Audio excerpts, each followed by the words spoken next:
Então, agora temos a Flávia Nascimento, que vai apresentar para a gente o trabalho intitulado Meu Corpo é Meu Ganha-Pão, sobre prostituição, trabalho e marginalização no medievo português. Flávia, a palavra é sua, fique à vontade, você tem 15 minutos com tolerância, tá bom? Meu nome é Flávia Viana do Nascimento. Eu estou no final do meu mestrado em História pela Universidade Federal Fluminense. Nossa, eu estou nervosa ao tempo. Fica tranquila, vida virtual é assim mesmo. Não, eu acostumei, mas vamos lá. A gente está vendo a sua apresentação, tá? Opa, Tá que tudo bem. bom. Isso estava...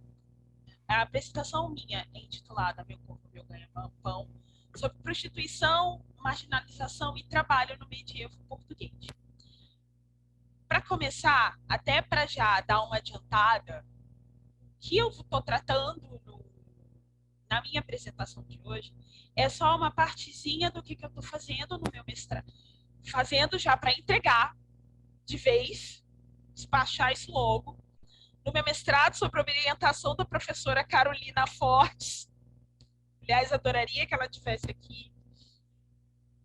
E no qual o cerne do meu trabalho é a discussão sobre normas, legislação e normas ligadas a trabalho, atividades laborais, entre os séculos XIII e XIV em Portugal.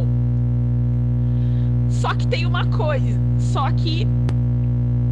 uma das coisas que eu comecei a pesquisar... Flávia, só um minutinho, agora está fazendo um barulho no seu microfone.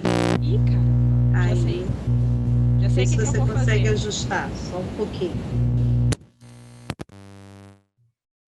Passei para o computador normal, melhorou? Bem melhor, sim, bem melhor. Boa. Então, a base do meu trabalho é essa parte sobre prostituição é só um pedacinho de algo que é muito maior, e eu decidi compartilhar com vocês. Ih, gente, espera. Agora ela não está indo. O slide não está indo. A gente está vendo. Não sei se você está passando, aí a gente está vendo a primeira tela, tá? Só a primeira tela? Já só está vendo a primeira mesmo? Isso, só a primeira. Tá, vamos embora que vai ter que ser no... Vai ter que ser no... segunda. Deixa eu ver aqui. Olha os esquemas que a gente tem que fazer. Você quer interromper a apresentação e tentar novamente apresentar? Vamos tentar apresentar. Mas, enquanto isso, vamos interromper. Okay. E que eu vou falando. Beleza. A primeira coisa que a gente tem que pensar quando a gente está falando sobre... Quando eu pensei esse trabalho, era... Uma das coisas que a gente... Todos os estudos sobre prostituição, até mesmo na contemporaneidade, eles têm há uma carga principalmente moral. Não estou descontando a carga religiosa, estou descontando a carga religiosa, por enquanto. Há uma carga moral de você entender a mulher que acaba atuando na prostituição como alguém que... Vou usar um termo, alguém que precisa de ajuda. Alguém que precisa de ajuda. E a partir do momento que a gente entende ela como alguém que precisa de ajuda, principalmente entendido por alguns círculos dentro mesmo do movimento feminista, você acaba matando um pouco a agência dessas mulheres, até tanto sobre seus corpos, mas também sobre sua atividade laboral. eu estou partindo do pressuposto aqui, e que é extremamente útil até para a gente entender isso, até mesmo no medievo, como a gente não pode entender. Tem-se uma carga moral, religiosa, mas a gente tem que entender que, para elas, é uma forma de ganhar a vida. E aí é que foi a minha primeira pergunta e a minha primeira indagação, quando eu tive primeiro contato com esse tipo de fonte. A gente pode usar o termo trabalhadoras, um termo que se usa hoje. Sociólogas, antropólogas usam esse termo, trabalhadoras do sexo. Eu presumo que sim, até porque, apesar de ser uma atividade que é mal vista, ela é uma atividade que está presente no ambiente, seja do campo, seja das cidades. Vamos ver se agora eu consigo. Opa. Vamos ver se agora vai. Vai mesmo a tela do... vai mesmo a tela do meu... Sim, foi. Então, estamos vendo. Opa, agora foi a tela do... Isso. Ficou bem melhor assim. Beleza. A gente tem que sempre dar um jeito. Aí que eu entro aí que eu entrei naquela coisa do...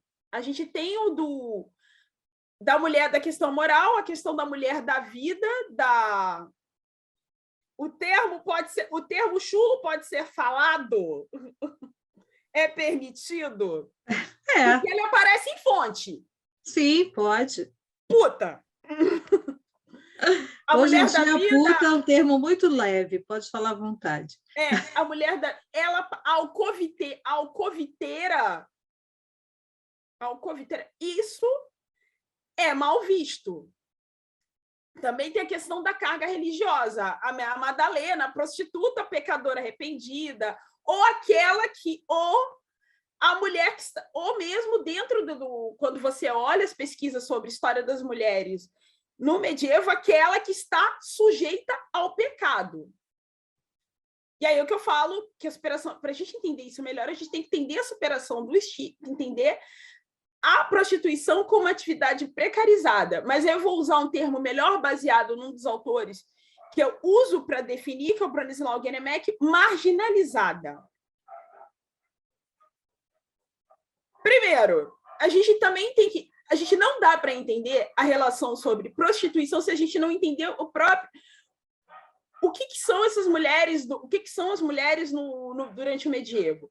Primeiro, você tem uma igreja que ela possui toda uma ideologia sobre as mulheres. Aqui eu citei como exemplos Agostinho e Tomás de Aquino. Se eu não me engano, é Agostinho que vai ver que tem aquela ideia da mulher como ser imperfeito. O homem imperfeito é ela. E, por ser imperfeita, por carregar o estigma de Eva, ela é sujeita ao pecado e sujeita a fazer o homem pecar. Daí o que a gente vai ter no século XII aqui? Uma das vias de normatização das relações homem-mulher será o casamento.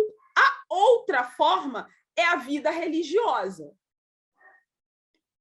Só que, no campo do que eu estou tratando agora, a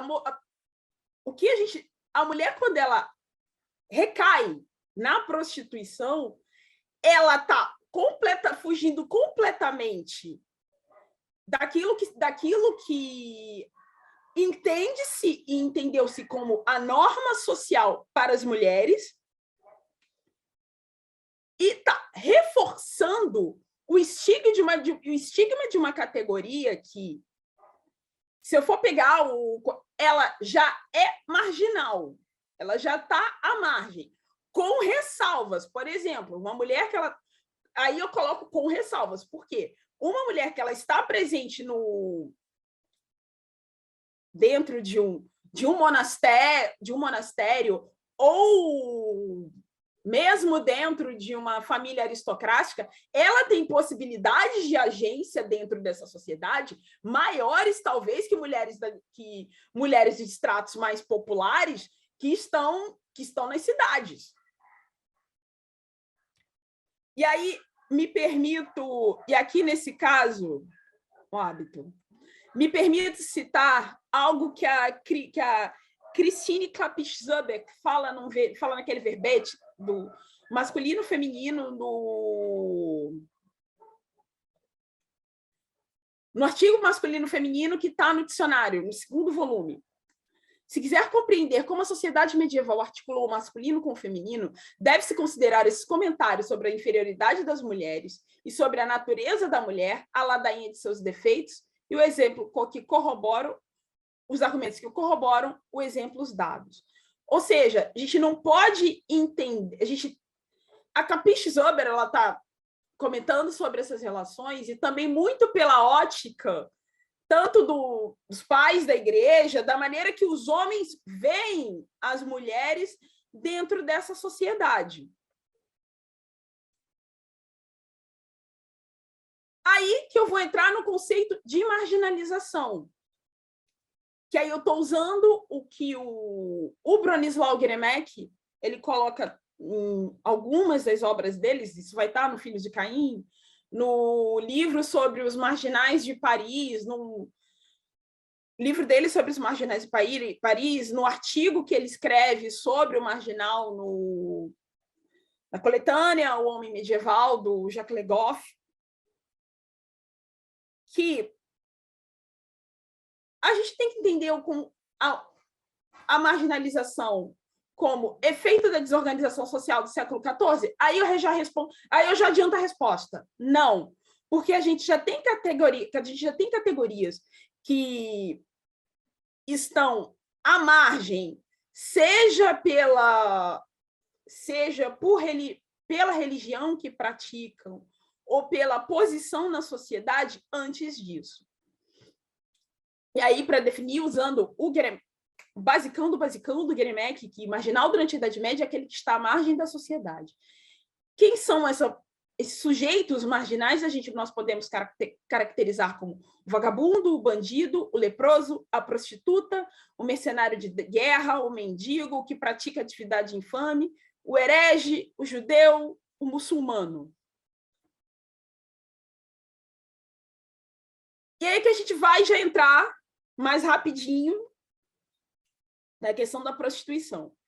O Jacques Rossiano, aquele livrinho bem básico que ele trata sobre o assunto, ele pontua a partir do caso que ele estuda, que você tem presença delas no campo e na cidade. Aí o avanço, e a partir das leituras e da análise de fontes, que a gente entende que a prostituição ela é parte do cotidiano da cidade medieval, apesar do estigma negativo que ela possui. Ou seja, essas prostitutas elas estarão ou atendendo, no caso português, elas estarão atendendo em locais específicos destinados a isso, ou simplesmente em tabernas. Isso vai... E até o último caso vai gerar uma série de normas sobre isso. Onde a gente encontra as fontes sobre esse assunto, a gente tem... E aí, deixa eu até explicar um pouquinho, até para quem não conhece esse tipo de legislação, das grandes compilações. Elas são... A gente pode dizer que elas são juntadas. Elas são uma grande coletânea que elas são feitas do livro de leis e posturas. Às vezes você tem no mesmo conjunto diplomas que são desde o tempo de Afonso Sancho II até mais ou menos Afonso IV. Coisas depois de Dom Fernando que aparecem nas Afonsinas. Aí já de Dom João I, a mesma coisa com as ordenações do rei Dom Duarte. Só que tem uma coisa, no momento que eu estou elaborando a pesquisa, eu falei, nossa, eu acho que eu vou encontrar bastante coisa sobre prostituição e a regulação. Só que tem um detalhe. Prostituição em Portugal, ela é um tipo de atividade que ela é, até o século XV, ela é uma atividade tolerada. Do século XV em diante é que você começa a ter normas mais pesadas, principalmente já no final das ordenações afonsinas, está no livro 5 das ordenações. Agora, de cabeça, eu pego depois o diploma, a norma certinha, nas manuelinas e nas filipinas. Tanto que esse tipo de legislação, principalmente das manuelinas e filipinas, é carregada para as colônias. E aí a gente vai ver, nós veremos uma profusão tanto de obras de normas de julgamentos, de mulheres envolvidas com questão do exercício da prostituição. Nas fontes, a gente vai ter os termos mulheres do Segre e putas. Daqui, pelo menos do período que eu trabalho, infelizmente, aí quando eu comecei a olhar as fontes, foi o meu momento de ficar chateada, porque essa parte mais interessante que a gente vê, que é possível ver a repressão, a atividade, mesmo a atividade da alcovitagem,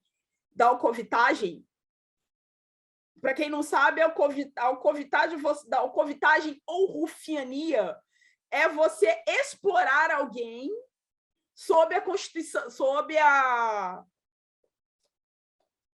sendo prostituta, ou seja, isso é crime.